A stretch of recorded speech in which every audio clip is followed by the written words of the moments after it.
Duele. Eso es lo que debió sentir Juan Ayuso hoy, en el instante exacto en que vio alejarse por la carretera, sin dudarlo ni un segundo, al mismo compañero de generación que hace apenas unos días compartía podio con él. Isaac del Toro tuvo la oportunidad de rodar cómodo, de conformarse, de llegar tranquilo junto a Ayuso y Florian Lipowitz protegiendo su séptimo puesto, y en vez de eso, en el momento más duro de toda la etapa, decidió dejarlos atrás a los dos para ir a cazar a los mejores del mundo. Ese gesto, que a simple vista parece solo una decisión táctica de una tarde de montaña, es en realidad la confirmación de algo que en Pelotón en Guerra llevamos 9 días preguntando. Dentro del UAE Team Emirates ya no hay un solo capitán. Hay dos guerras corriendo en paralelo bajo la misma camiseta, y hoy, en pleno ascenso final hacia Le Markstein, quedó más claro que nunca quién está dispuesto a pelear la suya. Pero lo que de verdad importa de la jornada de hoy no se resuelve en la meta. Se resuelve en lo que esto significa para Juan Ayuso de cara a los Alpes, y en si el maillot blanco que hoy sigue en su espalda va a seguir ahí mucho tiempo más. Quédate, porque en los próximos minutos te voy a llevar kilómetro a kilómetro por la etapa que reescribió el equilibrio de poder dentro del equipo más fuerte del pelotón, y al final vas a entender por qué esta guerra interna puede decidir el podio entero de este Tour de Francia. Vamos primero a los números con los que amaneció hoy esta guerra, porque son los que sostienen toda la tensión de la jornada. Isaac del Toro empezaba el día en la octava plaza de la clasificación general, apenas unos segundos por detrás de un grupo compacto de rivales que se apretaban entre sí como sardinas en lata. Detrás de Pogačar, líder indiscutible, venían Vingegaard, Evenepoel, Seixas, Ayuso y Lipowitz, separados por poco más de un minuto entre todos ellos, con Isaac justo pegado a ese pelotón de favoritos. Guárdate ese dato, porque en unas horas ese embudo apretado iba a empezar a reventar por completo, y no de la forma en que casi nadie esperaba. La etapa 14 salió de Mulhouse bajo una lluvia que no dio tregua desde el primer kilómetro, 155,3 kilómetros hacia Le Markstein-Fellering, con 4 puertos de montaña repartidos por el trazado y casi 3.800 metros de desnivel acumulado. Un menú diseñado para separar de una vez a los favoritos reales de los que solo aparentaban estarlo. En el sprint intermedio de la jornada, Jasper Philipsen se llevó los puntos por delante de Mads Pedersen, y ahí empezó de verdad la batalla por la fuga del día, con el UAE Team Emirates colocándose al frente del pelotón desde los primeros kilómetros de la primera subida, marcando ritmo sin permitir ataques prematuros. A falta de 130 kilómetros para meta, ya rodaba por delante un grupo enorme de casi 30 corredores, con Movistar metiendo hasta 3 hombres dentro y con nombres de peso como Tom Pidcock, Egan Bernal y Richard Carapaz infiltrados en la aventura. El UAE, con Isaac protegido en el corazón del pelotón, dejó que esa fuga se marchara sin gastar una sola bala de más, sabiendo perfectamente lo que se avecinaba en la parte final de la etapa. En la cima del primer gran puerto del día, Valentín Paret-Peintre pasó primero por delante de Carapaz, arrebatándole temporalmente el maillot de lunares al propio Pogačar, algo que el esloveno no iba a dejar pasar tan fácilmente en lo que quedaba de jornada.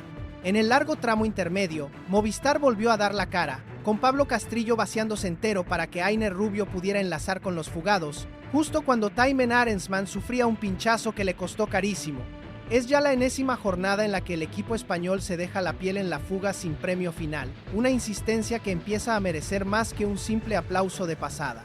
Y entonces, en el penúltimo puerto de la tarde, llegó el primer aviso serio para los favoritos. El fuerte ritmo marcado desde el pelotón provocó un corte, con Evenepoel, Lipowitz, Pogačar e Isaac en cabeza del grupo delantero, tratando de sorprender a Vingegaard, Seixas y Ayuso antes de tiempo. Isaac, ojo, ya estaba ahí metido, oliendo la sangre antes que nadie.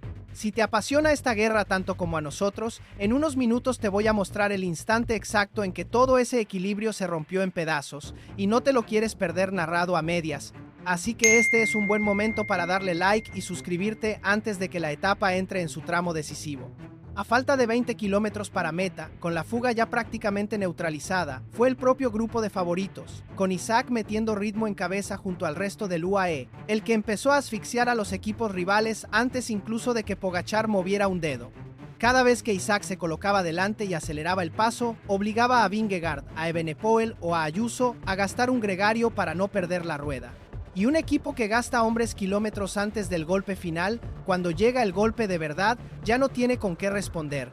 Ese fue el trabajo silencioso que dejó el terreno abonado para lo que vino después, en la última cota del día, 11 kilómetros al 7,3%, con rampas iniciales que rozaban el 13% nada más empezar, una pared que golpeaba de inmediato y que apenas ofrecía descanso en el tramo final. No es una montaña para acomodarse.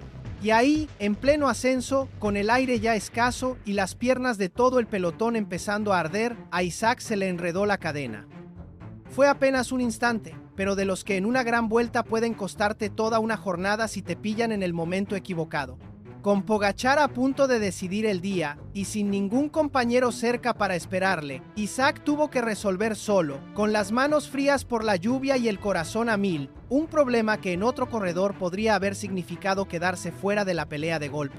Pero mientras medio pelotón contenía la respiración pendiente de la televisión, Isaac resolvió el contratiempo en segundos y volvió a enganchar con Pogačar como si no hubiera pasado nada, sin perder ni un metro de la posición que le importaba. ¿Te imaginas que se te enrede la cadena a mitad de la subida más dura del día, con el ataque decisivo a punto de llegar, y resolverlo sin perder ni la calma ni la posición? Cuéntame en los comentarios si crees que ese momento, más que el sprint final, es el que de verdad debería estar en boca de todos esta noche. A 10 kilómetros de meta, con el grupo de favoritos ya reducido a los nombres que de verdad pelean este Tour, fue Florian Lipowitz, quien decidió mover primero, atacando para agitar el grupo. Isaac, Pogačar, Vingegaard, Seixas y Ayuso aguantaron el golpe sin despeinarse. Y a 8 kilómetros de meta, a menos de 2 kilómetros de coronar, llegó el momento que toda la etapa estaba esperando.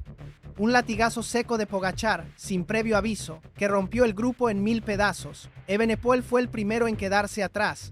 Y aquí es donde la historia se pone realmente interesante, porque a 7 kilómetros de meta, con apenas 1 kilómetro para coronar, Vingegaard y Seixas lograron mantenerse a pocos segundos de Pogačar, mientras Isaac se quedaba momentáneamente un poco más atrás, acompañado todavía de Ayuso y Lipowitz. Y ahí, en ese instante exacto, Isaac tomó la decisión que define el día de hoy.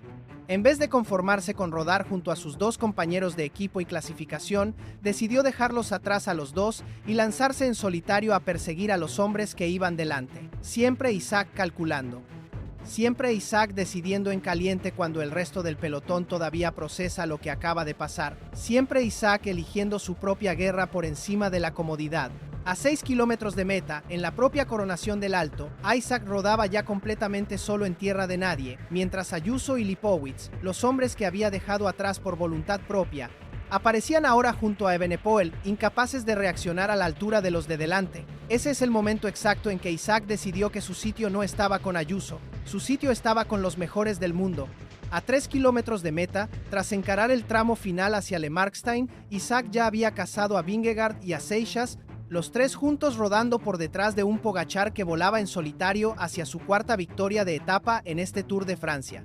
Pogačar cruzó la meta sin compañía, con un tiempo de 4 horas, 0 minutos y 7 segundos, firmando el póker de triunfos de esta edición con la misma autoridad aplastante que lleva demostrando desde Barcelona. Y con esa victoria, algo que apenas se está contando esta noche con la importancia que merece, el esloveno alcanzó los 25 triunfos de etapa en la historia del Tour de Francia, empatando nada menos que al francés André Leduc en el cuarto lugar de la lista histórica. Por delante de él solo quedan Bernard Hinault, con 28, y más arriba todavía la sombra de Eddy Merckx. Pogačar ya no compite solo contra este pelotón, compite contra los libros. Detrás, en el sprint por la segunda plaza de la etapa, Isaac del Toro no se conformó con llegar. Superó a Paul Seixas en la línea de meta y cruzó a 38 segundos de Pogačar, cerrando su tercer podio de etapa en lo que va de Tour. El mexicano de Ensenada volvió a demostrar, con la lluvia todavía cayendo sobre Le Markstein, que en el sprint final no hay favorito europeo que le tiemble el pulso. Si tú fueras Ayuso esta noche, viendo cómo tu propio compañero de generación decidió que tu compañía ya no le servía de nada en el momento clave, ¿lo tomarías como una traición táctica o como la prueba de que ya no estás en el nivel que creías? Quiero leer tu opinión antes de seguir, porque esa pregunta va a definir buena parte de lo que se viene en los Alpes. Vamos ahora a la cuenta que de verdad importa esta noche, con la clasificación general ya oficial. Pogačar sigue líder indiscutible, Vingegaard es segundo, a 4 minutos y 30 segundos. Evenepoel tercero, a 5 minutos y 4 segundos. Seixas cuarto, a 5 minutos y 19 segundos. Ayuso quinto, a 5 minutos y 22 segundos, todavía con el maillot blanco puesto. Lipowitz sexto, a 5 minutos y 44 segundos. E Isaac séptimo, a 5 minutos y 50 segundos, subiendo una posición justo el día en que algunos ya lo daban por descartado de la pelea por el podio. Fíjate en el detalle que casi nadie está mirando. Entre el maillot blanco de Ayuso e Isaac hay solamente 28 segundos. 28. Eso no es una jerarquía asentada. Eso es un polvorín esperando la próxima montaña. Y aquí conviene poner esto en perspectiva con lo que ha sido la primera mitad de este Tour para Isaac, porque el patrón es clarísimo si sabes dónde mirar.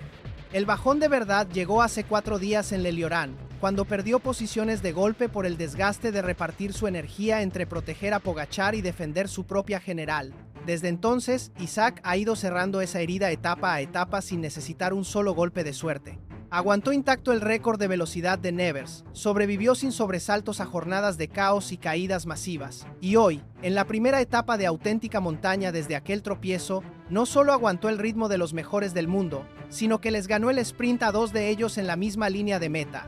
Esa progresión, del bajón físico a ganarle la manga a Vingegaard y a Seixas en apenas 4 días, es la mejor prueba de que aquel mal día fue exactamente lo que dijimos entonces, una excepción puntual, no el principio de una crisis. Antes de seguir, y ya que hoy la jornada terminó con la lluvia todavía cayendo sobre los Vosgos, quiero recordarte algo que conecta directamente con lo que viene. Si te apasiona esta guerra tanto como a nosotros, este es un buen momento para suscribirte y activar la campana, porque en unos minutos vas a entender por qué mañana, ya en los Alpes, esta misma jugada se puede repetir con consecuencias todavía más grandes para el maillot blanco.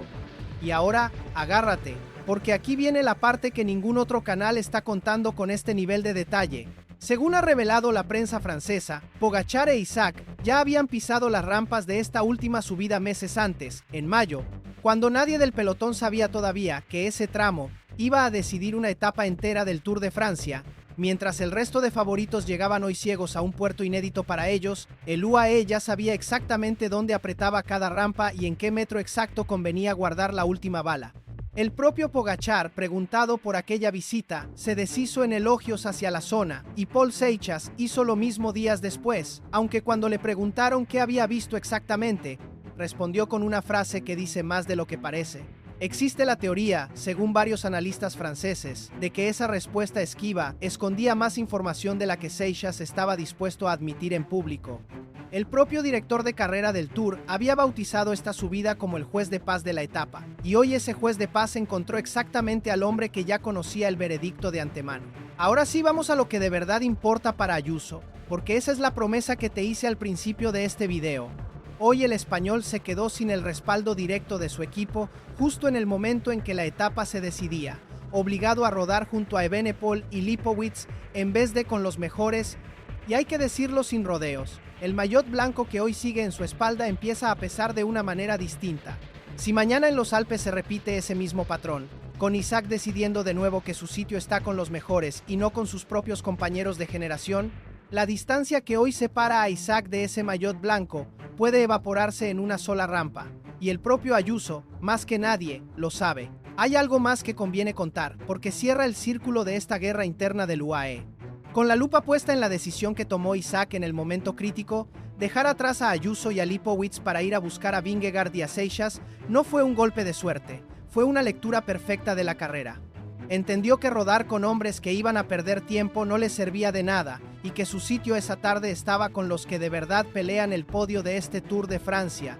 Esa capacidad de decidir en caliente, a mitad de un puerto de primera categoría, con la cadena todavía caliente del susto de minutos antes, es la misma inteligencia de carrera que ya empezamos a ver en él desde el Tourmalet. Y ahí está la pregunta que de verdad sostiene esta guerra de temporada, la que vamos a seguir respondiendo etapa tras etapa. Si un gregario que en teoría está para proteger a su capitán, empieza a tomar decisiones propias que perjudican directamente a sus propios compañeros de equipo, ¿hasta cuándo el UAE Team Emirates puede seguir fingiendo que dentro de esa camiseta solo hay un hombre a batir? Un dato más antes de cerrar, porque confirma algo que este canal ya venía avisando desde ayer mismo. Tom Pidcock, que se había colado en el top 4 de la general gracias a una fuga de casi 12 minutos, hoy ha desaparecido directamente del top 8. Su posición era un alquiler con fecha de caducidad, y la caducidad llegó exactamente 24 horas después. La montaña, como siempre, ha puesto a cada uno en su sitio. Y para toda la afición mexicana que sigue esta guerra noche tras noche, hay algo que merece decirse sin adornos. Isaac no está sobreviviendo en este Tour de Francia. Está construyendo, etapa a etapa, el argumento para que nadie en el pelotón vuelva a llamarlo solamente gregario. Mañana el Tour deja los Vosgos y pone rumbo a los Alpes, 183 kilómetros entre Champagnole y el Plateo de Soleilson, con un desnivel que va a exigir todavía más de unas piernas que ya llevan casi 2000 kilómetros de carrera acumulados. Y para Isaac, esa montaña no es una subida cualquiera. Hay algo guardado ahí que este canal conoce, y que va a merecer su propio capítulo muy pronto. Todo lo que hemos visto hoy, la cadena resuelta en segundos, la decisión de abandonar a sus propios compañeros de equipo, la inteligencia para leer la carrera en el momento exacto, apunta en una sola dirección. Dentro del UAE Team Emirates ya no hay una guerra, hay dos, y hoy Isaac dejó clarísimo cuál de las dos piensa ganar primero. Guárdate este dato para la próxima discusión de ciclismo que tengas. Hoy, en la subida más dura de toda la semana, Isaac del Toro perdió menos tiempo frente a Pogačar que cualquier otro favorito de la general, incluido el propio Ayuso, al que dejó atrás por decisión propia. ¿Crees que Juan Ayuso puede recuperar el respaldo de su equipo antes de que lleguen los Alpes? ¿O esta guerra interna del UAE ya está decidida? Déjamelo en los comentarios. Y si esta guerra de temporada te apasiona tanto como a nosotros, suscríbete, porque el capítulo de mañana promete ser todavía más grande.